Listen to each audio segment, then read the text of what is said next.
Makan ubi kayu ganti makan nasi. Itu saranan yang Di-Pertua Dewan Rakyat Tan Sri Johari Abdul. Sejak 2023 sampai saat ini, krisis pangan yang melanda negeri tetangga telah mengguncang stabilitas harga dan pasokan bahan pokok, terutama beras. Di Malaysia, lonjakan harga dan kelangkaan stok membuat rakyat menjerit, menuntut pemerintah segera bertindak.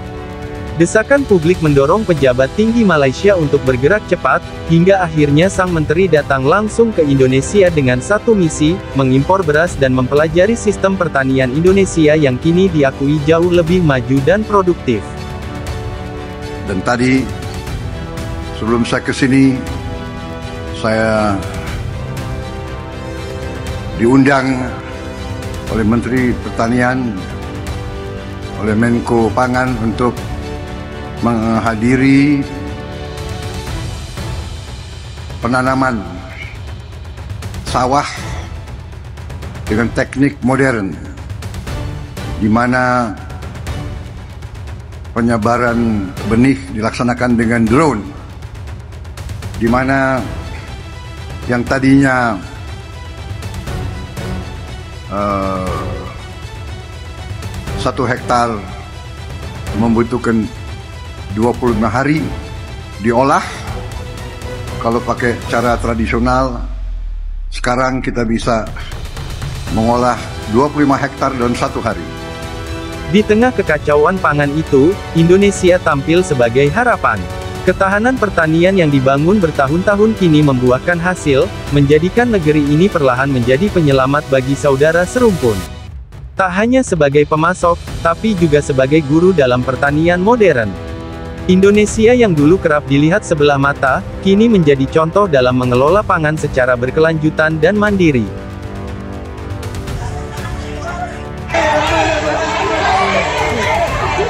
Oh, robo-robo habislah.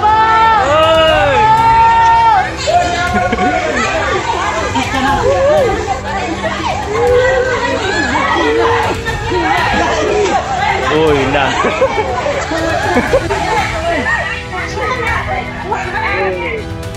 Makan ubi kayu ganti makan nasi. Itu saranan yang Di-Pertua Dewan Rakyat Tan Sri Johari Abdul sebagai alternatif sementara menunggu bekalan beras putih tempatan BPT selesai.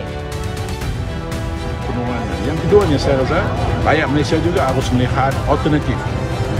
Kalau beras itu menjadi isu, apa tujuan beras kita makan? Tujuannya adalah untuk dapatkan karbohidrat, supply karbohidrat. Saya merasakan bahawa ada tak alternatif karbohidrat lain sementara isu beras yang dapat kita ni.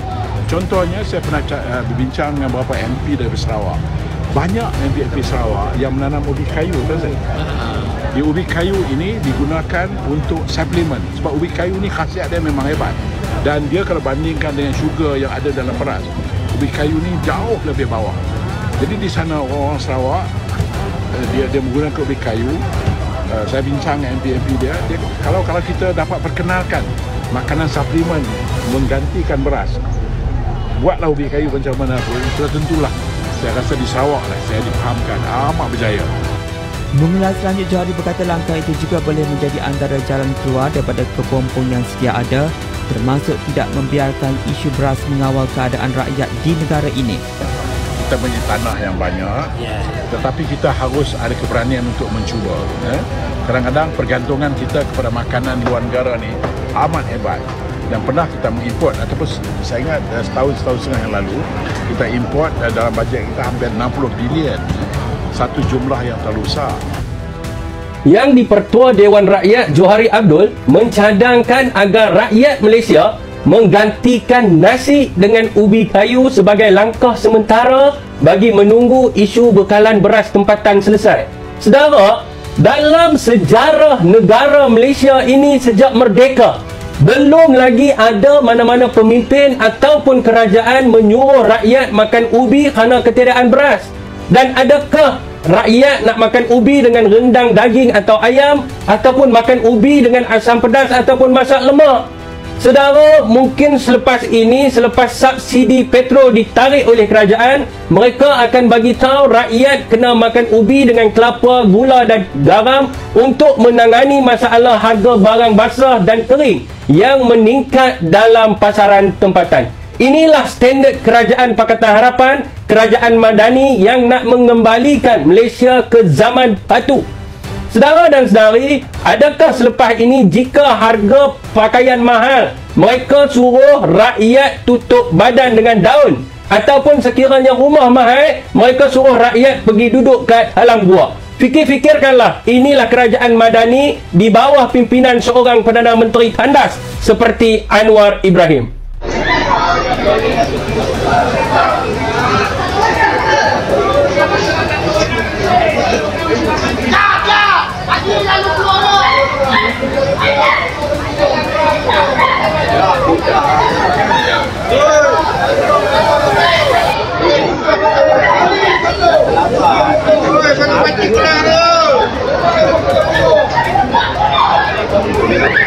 Baik, PM Yang Amat dan Menteri telah umumkan keputusan kerajaan untuk membuat intervention dengan subsidi khusus khas sebanyak 150 juta untuk 6 bulan.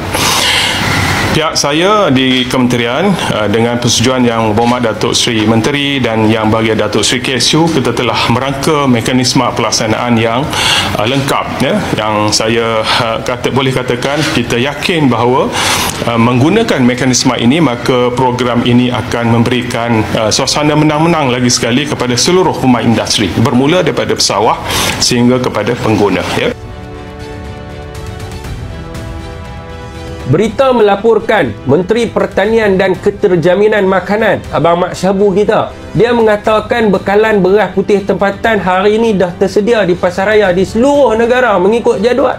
Dan Abang Mat juga kata bekalan makanan di dunia ni dia takkan selesai sampai bila-bila. Pertama sekali Abang Mat, beras putih tempatan ni dia bukan ada kena mengena dengan dunia Abang Mat, sebab sawah padi ni duk ada di Malaysia, bukan di Amerika ataupun di London.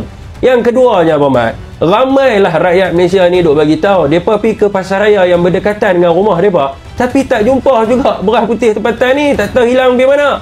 Dan saya juga ada pergi survey lah di beberapa tempat, antaranya NSK Jalan Pil, Pasaraya Hero Bandar Tun Razak, Pasaraya Fresh dekat Fred Sri Johor, Pasaraya Segi Taman Syamlin Perkasa dan lain-lain pasaraya area Ceras dan Bandar Tun Razak ni. Namun masih tidak kelihatan beras tempatan bersubsidi 150 juta ringgit orang rakyat ni. Saya mencadangkan kepada Abang Mat kita agar menyenaraikan nama pasaraya dan lokasi mengikut negeri dan juga kawasan parlimen untuk memudahkan rakyat mendapatkan akses kepada beras putih tempatan bersubsidi orang rakyat ni. Yang keduanya, saya gesarlah Abang Mat agar kerajaan ni mengeluarkan arahan agar beras putih tempatan bersubsidi ni, jika benar-benar wujudlah, tidak boleh dijual kepada warga asing dan terhad 2 kampit untuk satu keluarga saja.